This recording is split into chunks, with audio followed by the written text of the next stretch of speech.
Hi everyone, this is Christine Thompson with Barrett and Warner, and today I'm going to have you listening to Kris Patras.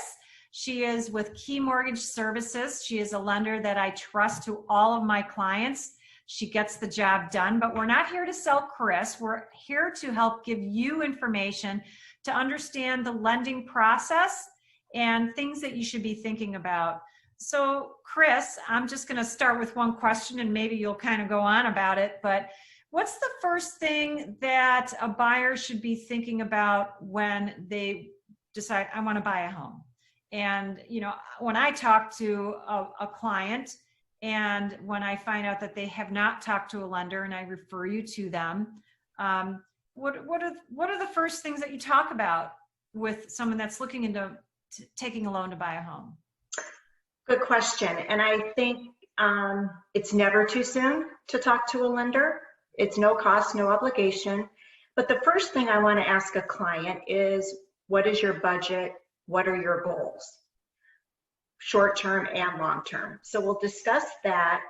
We will also discuss credit. That's a big thing. Even though someone may feel their credit is excellent because they've never had a late payment, or maybe they don't have any bills, that their credit is stellar. That may not always be true. I've had clients who it was determined when we did a credit check that they were a victim of identity theft. So that's the major thing is the credit. Get that checked as soon as possible. If there's any reevaluations that we need to do or to restructure to obtain the client better financing, then we can do that. So I got a question, if you don't mind me interrupting, I got a question about that. So let's say, because you said it's never too early. So if you work with someone and they find out, oh my gosh, I didn't know my credit was like that, are there tips that you can give to them to work on so that way they're not taking longer than necessary to improve their credit to get the type quality loan that they want? Absolutely. And what I find is a fabulous tool that I have available to me through my credit vendor is a what if simulator. So it allows me to do what if scenarios for a client. So if we took this account and paid it down to this, what would the result in credit score be? Oh, wow. Yeah, so we can do that. Kind of like it's a predicting what would happen with their credit. Yes, and it's actually run through the algorithm via the credit reporting agencies. So we're not just obscurely picking a number, you know, pay down everything when perhaps you don't need to, because sometimes, oddly enough, paying something completely off could impact your credit adversely. So I really like that tool, and I have it at my fingertips and can really advise the client at any time. Yeah, that's really interesting how you said that paying off a credit card completely may not necessarily help. So sounds like it's really important to get professional advice before they start thinking on their own how they can improve their credit, because they may be doing the wrong things or wasting time or paying off. The algorithm is difficult to figure out, and it's maybe not always logical. Yeah. So it's best to really rely on an expert for that. So it sounds like you can help them avoid, like if they dumped all their money into paying off a credit card, maybe they didn't have to, and they could have used that money for a down payment or something like that. Correct. Exactly. Yeah. Interesting. So that's really important. What are some of the red flags that you've typically see come up that people should be prepared for or, you know, avoid?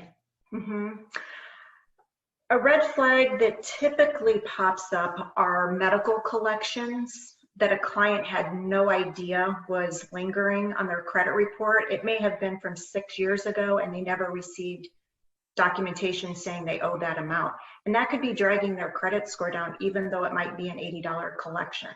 Wow. So again, by doing the credit check, talking to a lender up front, we can really, we can strategize to get those things taken care of. The other red flag I would see is perhaps someone thought that their car was completely paid off. They had an old lease, they got a new lease. Something happened and that first lease that they thought was paid off wasn't completely paid off. So just little nuances such as those that the normal consumer wouldn't know is out there lingering. Right. What about people that are self-employed? Sometimes I have clients where they say, "Ooh, I had a great tax return that year," and then they want to get a loan and their income showed really, really low, and they're like, "That's all I can get for a loan." Do you come across that? I do come across that. The good news is we do average the income. We don't look at just the previous year, we'll look at the year prior to that and year to date. So again, for self-employed people, if you are considering a home purchase in the next year or two, please chat with your lender, because it might be that we have to work with your accountant to reduce some of those expenses so you can then report more income to qualify for a mortgage. Yeah. Okay, cool. What's the typical, once they go under contract and, I give the contract to my client's lender, what's the typical process to get through the whole scenario so that way the lender says, we're going to give you the money? Well, the lender should be able to tell you, we're going to give you the money ahead of time. That's why you do the pre-approval, if they're doing a full pre-approval.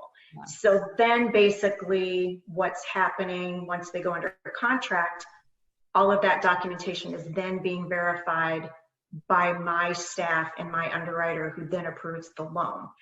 Obviously, we have to do an appraisal of the property to confirm, the sale price. The appraiser's opinion of value needs to be the same as the sales price.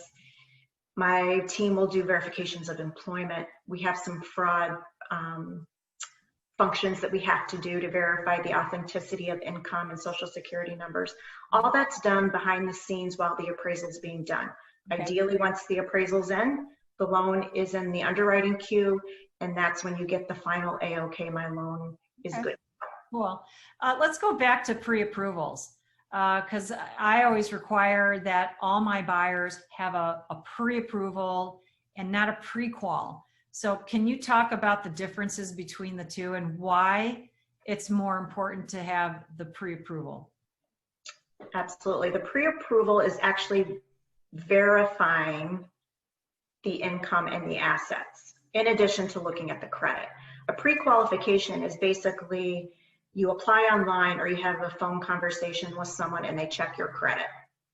A pre-approval is all of that, but your client is providing their pay stubs, their W-2s, tax returns if needed. Therefore, you are having someone look at that income and actually giving you a full look, a full approval ahead of time. Yeah. A lot of people feel, for instance, someone might feel that their income is $100,000, but if $50,000 of that is overtime and you don't have a history of it, we might only be able to use the $50,000 for qualifying, even though you are earning that higher amount. So again, it's a check and balance. The more due diligence up front, the less headache and heartache later. Yeah, I had a client one time where they got a PreQual at a known bank. I won't say the name of the bank just to be kind. And so working off of that and going around looking at homes, and then when it was time to submit an offer, I told my client, I said, we need a pre-approval. Brokers know the difference between that, and they're going to advise their sellers saying, I don't trust this if it's not a pre-approval. And so then the client had the bank run it for him, and then the bank said, oh, now that we're looking at all this other paperwork, we can only give you a loan for X amount of dollars. And it was a substantial difference. That's a very different home. Yeah. And it was really hard for them to pull back and go, we got to look at instead of a 3,000 square foot home, we're looking at a 2,000 square foot home on average. Right. That was really, really hard for them to do. Well, that's what's great about people working with you. You know the difference, and you coach your people, and you have a reputable team. Because if you don't, the consumer may have the impression that they are pre-approved when in fact they're only pre-qualified.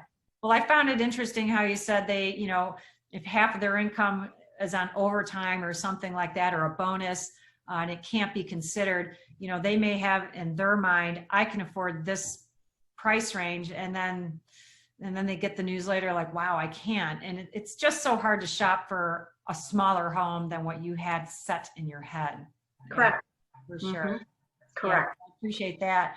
And when getting a pre-approval, they have to give you the docs, everything. And, aside from the time it takes them to give you docs, how long does it take for them to get the pre-approval once they give you the docs?